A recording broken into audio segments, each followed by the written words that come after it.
Un jour, nous dit Anas ibn Malik, le prophète a fait un sermon, et il dit, je n'ai jamais entendu un sermon aussi éloquent, aussi fort. Et le prophète leur a dit, si vous saviez ce que je sais, vous ririez peu et vous pleureriez beaucoup. Si vous saviez la gravité de l'enfer, la dureté du châtiment, si vous saviez tout cela, vous pleureriez beaucoup et vous ririez peu. Et là, les compagnons, ils ont couvert leur visage et ils se sont mis à pleurer tout en couvrant le son de leurs pleurs. Chers musulmans, la question qu'il faut se poser maintenant, quel est le mérite de pleurer par crainte d'Allah? Et pourquoi est-ce que ces gens du paradis, lorsqu'ils étaient sur terre, pourquoi est-ce qu'ils pleuraient par crainte d'Allah? Aujourd'hui, où beaucoup de gens, ils pleurent pourquoi? Ils pleurent pour le dunya. Des gens, ils pleurent parce qu'ils gagnent les élections, ou parce qu'ils les perdent, ou parce que son équipe de foot favorite a été éliminée, ou alors parce que son pays est qualifié en Coupe du Monde. Ou pire que cela encore, quand il y a l'hymne national, avant un match de football, et tu le vois, il est debout, et il est concentré, il a les larmes aux yeux, et il te dit, j'ai des frissons. Aujourd'hui, on a des frissons pour ce genre de choses. Illa man rahimallah. On a des frissons quand on voit le drapeau de son pays, quand on les voit jouer en Coupe du Monde, quand on entend l'hymne national, on tremble. Et quand on entend la parole d'Allah Azza wa Jal, on ne tremble pas, on n'a pas de frissons, on n'est pas touché, on n'est pas ému.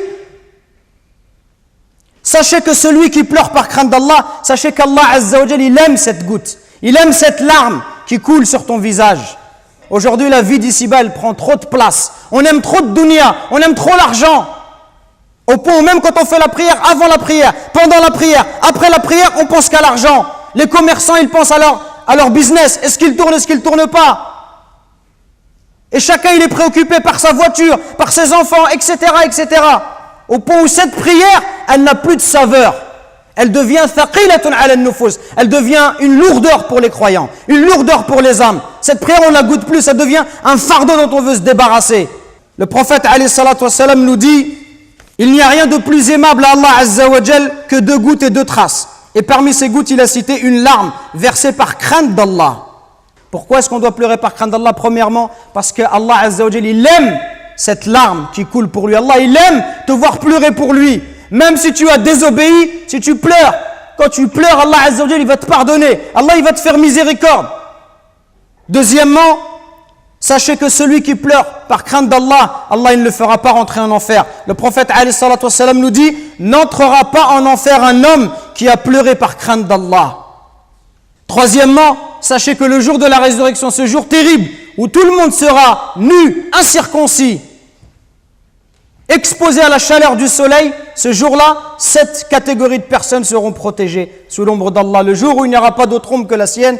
Et parmi ces catégories, le hadith du prophète alayhi salam nous dit un homme qui pensa à Dieu loin de tous les regards, qui prouve sa sincérité. Il est tout seul et il pense à la création d'Allah. Il voit la grandeur des cieux, de la terre, la grandeur des montagnes. Il voit la perfection de la création d'Allah Azza wa Jal. Il pense à tout ça. Il pense à sa vie misérable. Il pense à sa faiblesse. Il pense au fait que si Allah ne le guide pas, tout seul, il ne peut pas trouver le droit chemin. Il a peur du châtiment de l'enfer. Il espère la récompense d'Allah. Il espère voir le prophète alayhi salatu wassalam au paradis. Il espère qu'Allah lui efface tous ses péchés.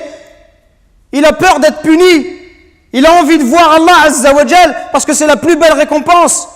Celui-là qui est tout seul, par sincérité envers Allah, et il se met à pleurer, Allah Azza wa Jal, il a pris l'engagement de le protéger. Donc ne soyez pas désespérés, la porte du repentir, la porte de la miséricorde, elle est grande ouverte, mais prenons cette voie-là et détachons-nous de la vie d'ici-bas. Détachons-nous de la vie d'ici-bas, arrêtons systématiquement de parler de dunya et notamment de football, parce que beaucoup de jeunes, ils sont éprouvés par ça. Dès qu'ils sont à la mosquée, à l'extérieur, la seule discussion qu'ils ont, c'est le football et rien d'autre. Pas une seule fois tu les entends parler d'Allah, pas une seule fois tu les entends parler d'un verset coranique, pas une seule fois d'un hadith, toujours et la même chose, le football, le football. C'est Shaitan qui nous a dressé ce filet, comme un pêcheur qui jette son filet à la mer. Shaitan, par ses loisirs, ses divertissements qui sont extrêmement nombreux dans la société de consommation dans laquelle nous vivons, il cherche à dissiper et à éloigner le serviteur d'Allah Azza wa Jal. Et il le préoccupe. Certains par le football, d'autres par la musique, d'autres par autre chose. Au point où le serviteur, il n'a dans son cœur que l'amour de ces choses-là.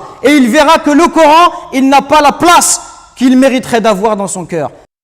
nous récoltons vos dons pour la construction d'une nouvelle mosquée à Longjumeau. Walillahi alhamd. Barakallahu fikum, qu'Allah il accepte ces dons de votre part. Et continuons, Inch'Allah. Et bi'idhnillah, dans pas longtemps, on espère avoir de bonnes nouvelles. Qumu ila salatikum yarhamni wa yarhamkumullah.